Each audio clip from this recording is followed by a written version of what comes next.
ಹೋಗುತ್ತಾರೆ, ಮೌನವಾದರೆ ನಿನ್ನನ್ನೇ ತಪ್ಪಾಗಿ ಬಣ್ಣಿಸುತ್ತಾರೆ. ಇಂತಹ ಸಮಾಜದಲ್ಲಿ ನಾವು ಹೇಗಿರಬೇಕೆಂದರೆ ಇನ್ನೊಬ್ಬರ ಬಗ್ಗೆ ತಲೆ ಕೆಡಿಸಿಕೊಳ್ಳಬಾರದೆ. ನಮ್ಮ ಜೀವನ ನಾವು ನೋಡಿಕೊಂಡರೆ ಅದೇ ಒಂದು ದೊಡ್ಡ ಸಾಧನೆ. ಡಾಕ್ಟರ್ APJ ಅಬ್ದುಲ್ ಕಲಾಂ ಸಾಹೇಬರು ಹೇಳ್ತಾರೆ. ಅಬ್ದುಲ್ ಕಲಾಂ ಸಾಹೇಬರ ಪ್ರಕಾರ ಯಾವುದೇ ಮನುಷ್ಯ ಜೀವನದಲ್ಲಿ ಯಶಸ್ವಿಯಾಗಬೇಕಾದರೆ ಅವನ ನಿರ್ಧಾರ ಬಲವಾಗಿರಬೇಕು.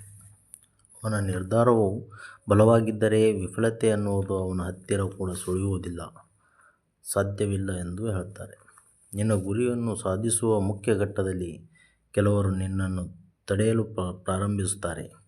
ಯಾಕಂದರೆ ನೀನು ಗೆಲ್ಲುವುದು ಅವರಿಗೆ ಸ್ವಲ್ಪನೂ ಇಷ್ಟ ಇರಲ್ಲ. ಅದಕ್ಕೆ ಮೊದಲು ನಿನ್ನ ಕಾಲನ್ನು ಎಳೆಯುತ್ತಾರೆ. ನಂತರ ನಿನ್ನನ್ನು ಅದಕ್ಕೆ ಜಗ್ಗದೇ ಇದ್ದಾಗ ನಿನ್ನನ್ನು ಅವಮಾನ ಮಾಡಲು ಶುರು ಮಾಡುತ್ತಾರೆ. ಹೆಜ್ಜೆ ಹೆಜ್ಜೆಗೂ ನಿನ್ನನ್ನು ಅವಮಾನ ಮಾಡುತ್ತಲೇ ಇರುತ್ತಾರೆ. ಇಂತಹ ಘಟನೆಗಳನ್ನು ಸಾಧಿಸುತ್ತೇನೆ ಎಂದು ಹೊರಡುವ ಪ್ರತಿಯೊಬ್ಬರಿಗೂ ಕಾಡ್ತಾನೆ ಇರುತ್ತೆ. ಅಂಥವ್ರಿಗಾಗಿ ಕಲಾಂ ಸಾಹೇಬರು ಕೆಲವು ಮಾತುಗಳನ್ನು ಹೇಳುತ್ತಾರೆ. 2 ಕೆಲಸ ಮಾಡಿದರೆ ಸಾಕು. ನಿನ್ನನ್ನು ಯಾರೇ ಅವಮಾನ ಮಾಡಿದರೂ, ನಿನ್ನನ್ನು ಯಾರೇ ನೊಂದಿಸಿದರೂ ನಿನ್ನ ಗೆಲುವನ್ನು ಖಚಿತವಾಗಿ ಕಸಿದುಕೊಳ್ಳಲು ಯಾರ ಕೈಯಿಂದಲೂ ಸಾಧ್ಯವಿಲ್ಲ. ನಿನ್ನ ಕೆಲಸ ನೀನು ಮಾಡುತ್ತಾ ಇರು. ಒಂದು ದಿನ ಹೆಜ್ಜೆ ಹೆಜ್ಜೆಗೂ ಯಾವುದೇ ಕಾರಣಕ್ಕೂ ಹಿಂದಿಡಬೇಡ. ಕಲಾಂ ಸಾಹೇಬರು ಒಂದು ಮಾತನ್ನು ಹೇಳುತ್ತಾರೆ. ಅದೃಷ್ಟದ ಮೇಲೆ ನಂಬಿಕೆ ಇಡಬೇಡ, ನಿನ್ನ ಮೇಲೆ ನೀನು ನಂಬಿಕೆ ಇಡು. ನಿನ್ನ ಆತ್ಮಬಲದ ಮೇಲೆ ನಂಬಿಕೆ ಇಡು.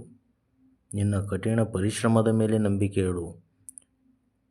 ಯಶಸ್ಸು ತಾನಾಗಿ ನಿನ್ನನ್ನು ಸಿಕ್ಕೇ ಸಿಗುತ್ತದೆ. ಯಾರೇ ನಿನ್ನನ್ನು ಅವಮಾನಿಸಲಿ, ನಿಂದಿಸಲಿ, ನಿನ್ನ ಮಾತ್ರ ಮುಂದಿಟ್ಟ ಹೆಜ್ಜೆ ಹಿಂದಿಡಬೇಡ ಅಂತ ಕಲಾಂ ಸಾಹೇಬರು ಹೇಳುತ್ತಾರೆ. ಒಮ್ಮೆ ನೀನು ನಿನ್ನ ಕೆಲಸದ ಮೇಲೆ ಗಮನ ಇಟ್ಟು ಕೆಲಸ ಮಾಡಿದರೆ ನಿನಗೆ ಗೆಲುವು ಶತಸಿದ್ಧ.